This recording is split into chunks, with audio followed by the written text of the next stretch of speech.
Hey, good morning, everybody. It's Friday, January 23rd, 2026.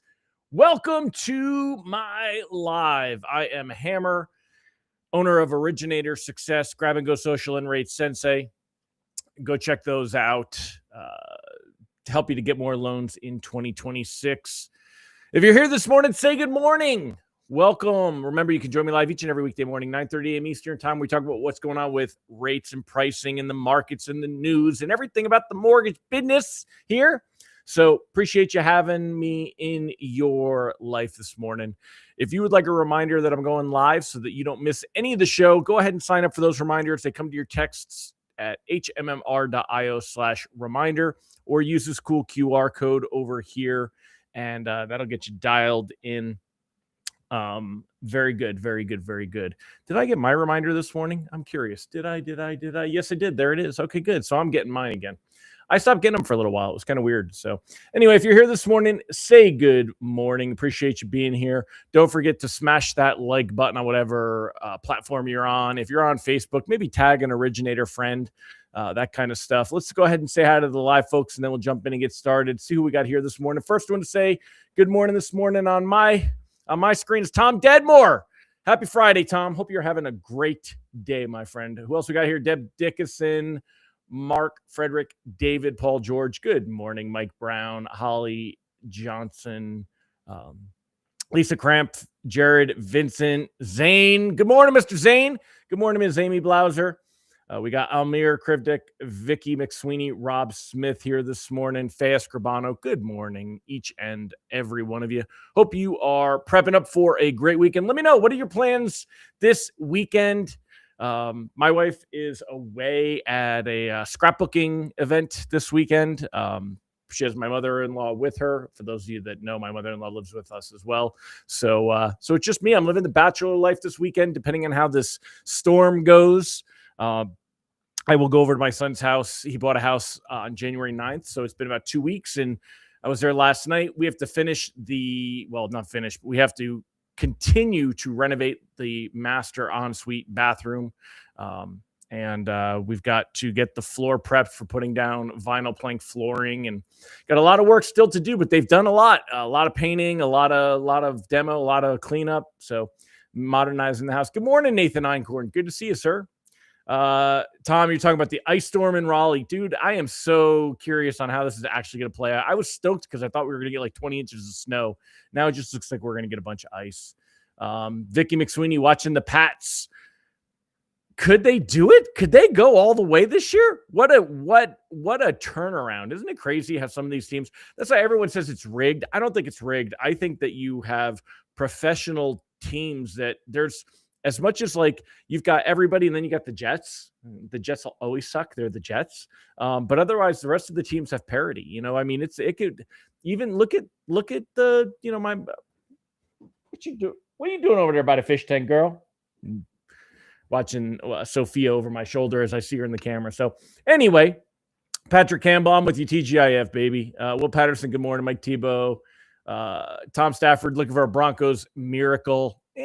I don't think it's their time to shine yet. I want to see Drake May Day. I don't know how they do this with the nicknaming thing. I'd like to see the Pats nail it. Seth Ryan, go Patriots. Boston guy living in San Diego. Don't you knock over my coffee, you brat. You want to say hi to everybody since you're up in the screen? Say hi. Say hello. There you go. Say hi to everybody.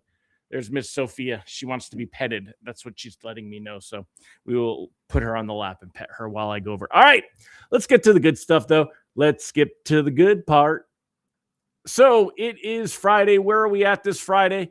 Let's go ahead and start with the technicals and take a look here. You will see if we – what happened to Presentify? I don't know. Did I restart my computer? There we go.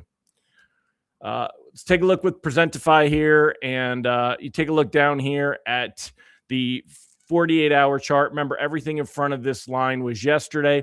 And we had, I mean, it looks like it's very volatile when it drops and it comes up. But at the end of the day, we're really not that different than where we were. We did end the day a little bit better than when pricing came out. Let's bump this for 5 days. Let's zoom in on this. Let me make this bigger. We'll zoom in. All right, so take a look here. So we've got Monday was the the 19th, and we were the market was closed because of Martin Luther King Day, Martin Luther King Jr. Day. So this is Friday of last week, the 16th, right? So this is Friday. We're just gonna put an F here, and we're here. So we're ending the week down, but is it really down that much? You know, when we look at where we ended the week last Friday, we were right around 100. I mean, we had a little blip, but we were right here, right around 100, right? 99.98, 100.03, and we're at 99.87 right now. I mean, we're down, 13, 14 basis points from last week. After all the drama, that's really not that bad, being down 13, 14 basis points.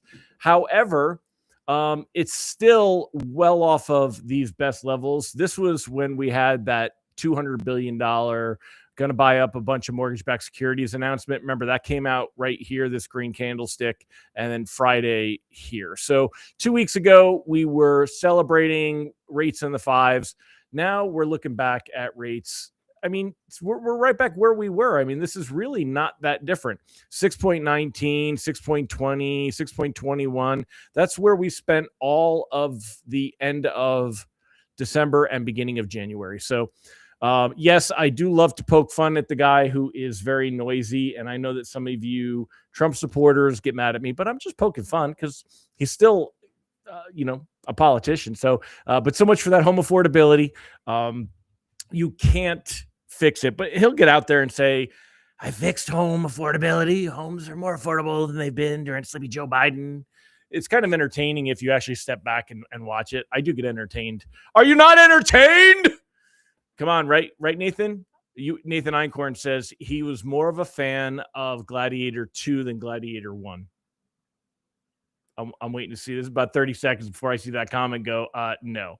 I know that Nathan Einkorn is a big Gladiator fan like me. But the anyway, so looking at what we got here and back on track and having a little bit of fun, you got rates that are very much there. As we head into next week's going to be Fed meeting. Fed meeting's on Wednesday. There is zero expectation right now that we're going to see anything get moved. Tammy, I know that that's not everybody. You know what? Why I apologize? I apologize because I always want everybody to kind of just be objective and see it. And people that don't like Trump think it's funny, so I don't have to apologize to them. Sometimes I have to apologize to the anti-Trumpers when I support Trump. Y'all should see my email. I could say something or send out an email or something, and I get two different responses based on who they're from on the same thing. It's very funny. So anyway, back to the screen here. What we got going on, taking a look, there is zero expectation of a Fed rate cut. I mean, 97%, there's no reason. We've talked about this before. Powell is in until May. That is the first time, actually we'll circle it here. That is the first time that this drops below 50% is expectation of a possible Fed rate cut. Not until June, meeting after he leaves in May. Before that, you're still at 70% expectation that we will be exactly where we're at right now. And when you see things like the jobless claims yesterday, it points out we really don't have much of a reason to expect more. Take a look here at this 10-year Treasury yield. This is a great sign heading into next week. 4.25, well below this 4.30 that we hit during all the Davos drama, the Greenland drama, as that edges its way down. Greenland no longer the big thing on the front page. I guess it is here. Seeks carte blanche for military presence. This was all that it was really about. I had this conversation, with a couple of people. Trump is not looking for Greenland to be the 51st state. What he's looking for is this. He's looking for the ability to just do what he wants on there, whether it's right or wrong. You know what? He's acting as president. I'll take it. But it's all, this has run its course. We had a crazy week of volatility. It's, now that I don't think there's going to be any fuel to the fire. The Trump is going to be like, we're going to just take it over. Right. So he blasted it out there last weekend before Davos. I don't think he cared that the markets were closed on Martin Luther King Jr. I don't think that factored in, but he blasted it out there before the big event where he was going to meet all the other world leaders at the Economic World Forum there in Davos. And that was the whole point. And it did exactly what it was supposed to do. It was shock and awe, created a bunch of chaos. Markets overreacted. And now they've come back. So reprice risk on the day is low. I don't think we have to really worry about seeing anything, move. Should be nice and subtle, should be relaxed. I don't think we have to really worry about that. I don't think we're going to see rates return to where they were a couple of weeks ago, though. So, don't necessarily get caught chasing rates, but there's no urgency to lock at the moment. We're, like I said, we're down about 2 basis points on the morning. That's not enough to really even talk about or think about or worry about or anything about. So things are very quiet there. As we head into next week, it'll be all about the Fed meeting, but the Fed meeting not likely to help rates, but also not likely to hurt us too much. There's really not much that Powell's going to say that's going to freak anybody out. I think we're going to see rates kind of stay. As I've said, there was really a cap as to how high or how low they're going to move anyway. And I think we're back to this. I'm curious to see if Trump does do something to try to push rates lower again. I think it's possible that he could, as he becomes aware that rates moved up. If we see some news about that or some things about that, if anyone brings it to his attention, he could get out there. And if he, let's face it, market moves when he posts. We could call it tweeting, even though it's not Twitter anymore and it's on Truth Social. But when he gets out there on social, he moves the market. So we could see him push things down. As far as where things are at, I'm cautiously floating. If you want to lock anything closing the next couple of weeks, there's no reason not to. It's very difficult to see us with a path to move lower from here. We're very likely to go back to right where we were here at the end of December and beginning of January, with rates 6 1/8 to 6 1/4, just really staying within this range. This is the equilibrium. This is what the market, what the economy, what the labor market, this is what everything is telling us is the appropriate rate for now. This is where mortgage rates belong right now based on the current economic conditions, according to the markets. This is what markets believe we're going to see. We would have to see the 10-year dropping back down below 420, maybe even to 415, to bring mortgage-backed securities down with it and to see better rates and pricing. And it's just, there's not a lot of that on the board. What else do we have for next week? Not that much. It's all going to focus around the Fed. It'll all be about the Fed meeting. The Fed meeting itself again on Wednesday is the culmination of the Fed meeting. It is on January 28th, as you can see here. And that's kind of where we're at. And again, market's not expecting any kind of movement. We're not going to get any surprises. It's going to be a lot of the politics. Powell will get asked about the DOJ investigation and the charges, and he's going to answer that question once, and then he's not going to answer it anymore in his press conference. He's really good about that. He doesn't just sit and go over it again and again and again. He doesn't let the media run him like that. He'll be like, this is it. It doesn't really matter. I'm doing my job. The Fed needs to stay independent, and that's it. None of this is going to help rates. None of it's going to move anything. So Einkorn and I tell you, man, we are peas in a pod. We are peas in a pod. Nathan Einkorn's politics, beans belong in chili, and every day is Taco Tuesday. I'm with you. You know what you call chili with no beans? Meat sauce. It's meat sauce. It's not chili. Chili has beans. Damn Texans. So let's see. Otherwise, yeah, we're talking. What are you doing, troublemaker? All right. Let me go and handle the children here, George and Sophia, because they are knocking stuff over. He sees an opportunity while I am away. So, again, let me know in the comments, what are y'all up to this weekend? And for me, I'm living the bachelor life, going to the casino tonight, play some poker. Y'all know I'm a big poker guy. Love my poker, right? So there's my tattoo. Have y'all ever seen my tattoo? It was my full house tattoo.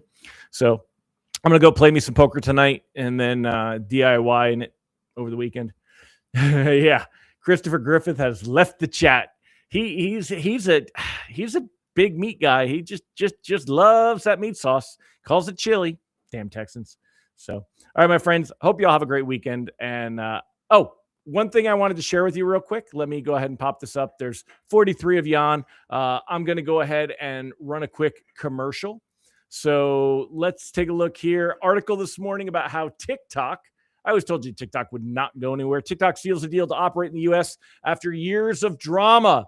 If you want to be getting business from social media and you're not, if you want help getting started, take a look at Grab and Go Social. And in fact, let me go ahead and share a quick screenshot. Let me pull this up here. Let me pull it off screen. That was me watching. I'm watching to see what my propane levels are at for my generator. All right, so let me pull this up. Take a look here. If you want to be getting business from social, whether it's TikTok, YouTube, go check out Grab and Go Social. Christy Gibb, thanks to Austin Sierra. He is on the Grab and Go Social team. He's a member of Hammer Solutions and Grab and Go Social. I'm showing up more on YouTube this year. To become great at something, you have to start somewhere. This is my first attempt. Let me know what you think. So she's out there doing it, and Austin is there. So if you want content and coaching and community, go check us out, grabandgosocial.com. $7 for your first month, and you get a discounted membership if you love it and you want to continue. It's normally $147 a month. If you sign up at the $7 discount, you will continue at $97 a month. It's less than $100 a month. There's really no excuse. One loan pays for 3 years, 4 years worth of service. There's no reason that y'all, if you need help on social, if you're not getting loans on social, you need to be on Grab and Go Social. Check it out. Amy, celebrating your anniversary. Congratulations. You guys have been married for a long time too. So Zane, tell your mom congratulations. Mike Tebow, Orlando, Florida, Sunday for 2 weeks. Dude, get out of the snow. Go enjoy the wonderful Florida sun and travel safe. Debbie Richards getting ready for the snow. So awesome. Well, it's so good to hear from all of you. You guys take care. I'm going to wrap it up. I'll see you next week. All right, everybody. Thank you again. Bye-bye.